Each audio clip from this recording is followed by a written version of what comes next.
Primeiro, eu queria trazer uma palavrinha para vocês que estão aqui e também para aqueles que estão nos ouvindo pela internet e que, por acaso, esteja fazendo parte ou se congregando em uma igreja que tem problemas morais e que tem problemas doutrinários.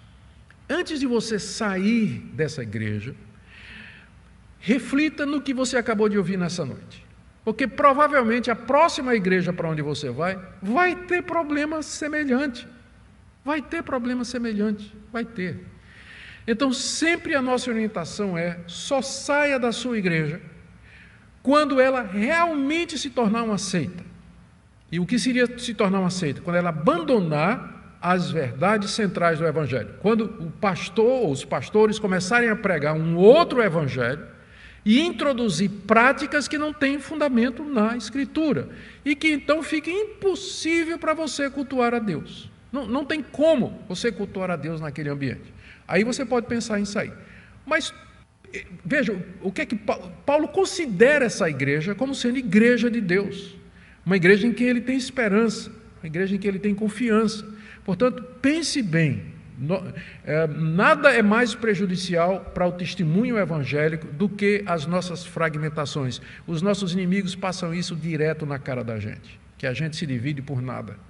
Uma pessoa briga com outra por espaço, por liderança, sai e funda um ministério novo, que não dá resposta a ninguém, que não tem responsabilidade com ninguém, que não presta conta a ninguém. E aí briga um obreiro com ele, sai e na mesma esquina,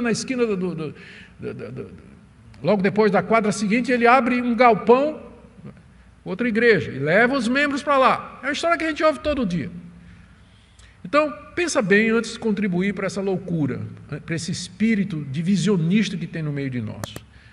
Enquanto você vê, a igreja de Corinto não tinha problema nas questões centrais. Ainda Paulo diz, o evangelho está confirmado aí entre vocês.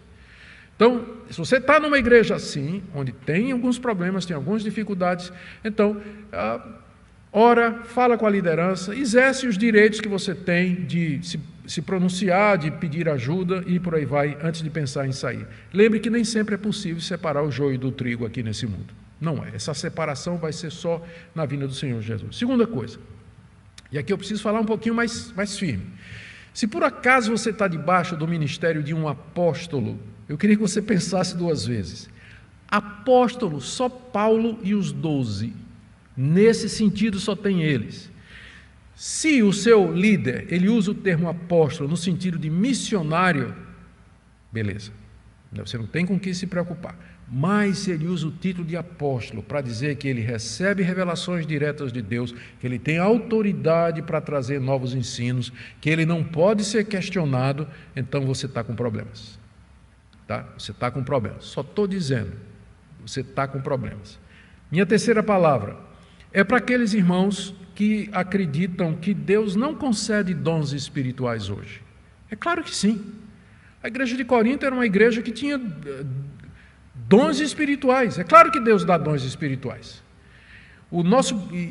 Equivocadamente as pessoas nos interpretam como se nós negássemos a existência de dons espirituais. Eu não posso negar a Bíblia.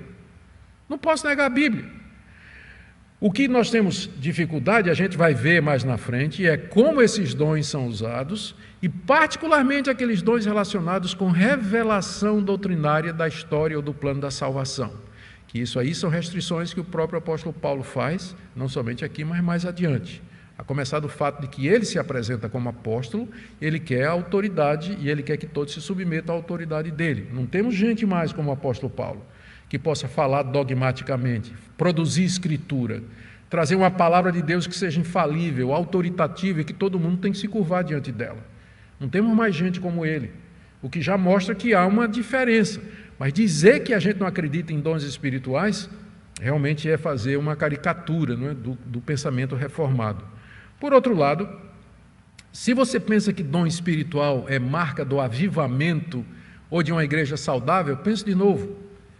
Pense de novo. Olha aqui uma igreja em quem não faltava dom nenhum, mas dividida, imoral, sem disciplina, gente se separando lá, doidado, as mulheres querendo fazer uma revolução dentro da igreja. Na hora da ceia era uma bagunça, tinha até gente bêbada lá com suco de uva, não é? Tinha até gente bêbada com suco de uva que era distribuído na hora da ceia. Então, entretanto, era uma igreja que se gloriava de ser espiritual e tinha todos os dons, particularmente de línguas e profecia. Como explicar isso? Então, antes de você associar espiritualidade com manifestação espiritual, escute essa exposição da primeira carta de Paulo aos Coríntios, para que você possa fazer a relação correta, tá? Para que você possa fazer Lembra que o título dessa série é Um Caminho Mais Excelente. Mais excelente. E por último, aqueles que querem ser pastores e mestres nas igrejas. Verifique se você foi realmente chamado como Paulo. Eu acho que ninguém deveria entrar no ministério pastoral se não foi chamado por Deus. E às vezes a voz do nosso coração pode se confundir com a voz de Deus. O meu sogro, o reverendo Francisco, ele tem 92 anos, ainda prega e ainda ensina. Ele mora na Holanda, é aposentado, foi reitor aqui no seminário. Tive o privilégio, além de casar com a filha mais bonita dele, ainda tive o privilégio de ser aluno dele, não é, aqui. E ele costumava contar a história de que um dia chegou lá ele contava, não sei se ele estava fazendo ilustração ou dizendo a verdade, um dia apareceu lá no seminário uma pessoa dizendo: pastor, Deus me chamou para ser pastor. Ele disse: tá bom. Então fez a prova, tal, se tornou lá, entrou, primeiro semestre, as notas péssimas, testemunho péssimo, brigava com os colegas. Aí o pastor Francisco chamou ele e disse: meu filho, você disse que Deus lhe chamou para ser pastor, como foi isso? Não, pastor, eu tive uma visão. Uma visão, meu filho? Foi. E o que é que você viu? Ele disse assim: eu tive uma visão assim, onde apareciam as letras VPB. E como é que você interpretou? Interpretei assim: vá pregar a Bíblia. Não, meu filho, você interpretou errado. Ali queria dizer: vá plantar batata. É esse o seu chamado, mas não é esse aqui não. Esse aqui não.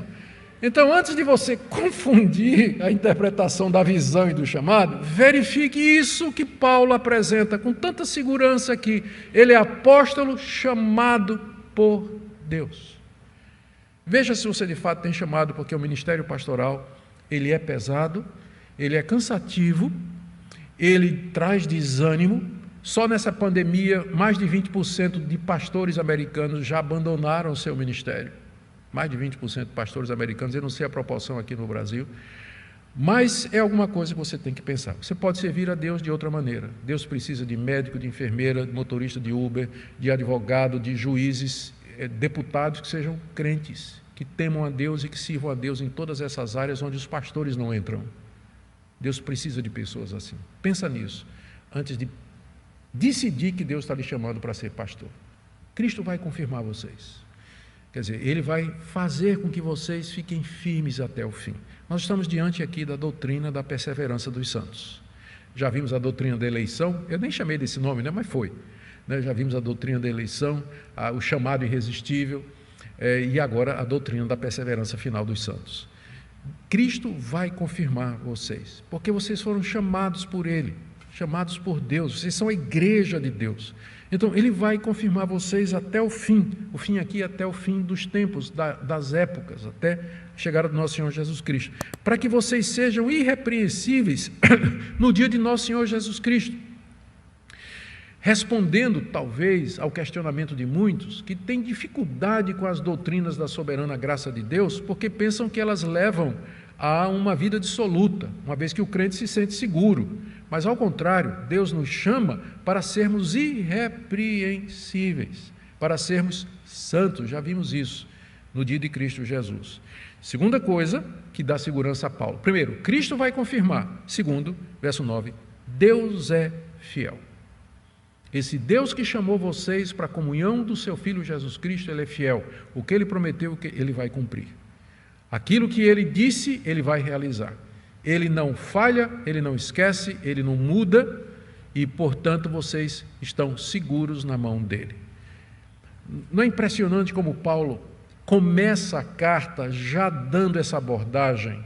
Ele começa falando da sua autoridade para escrever essa carta. Quem é você para escrever essa carta? Eu sou apóstolo de Jesus Cristo, chamado por Deus para isso. Então, ele começa colocando quem ele é.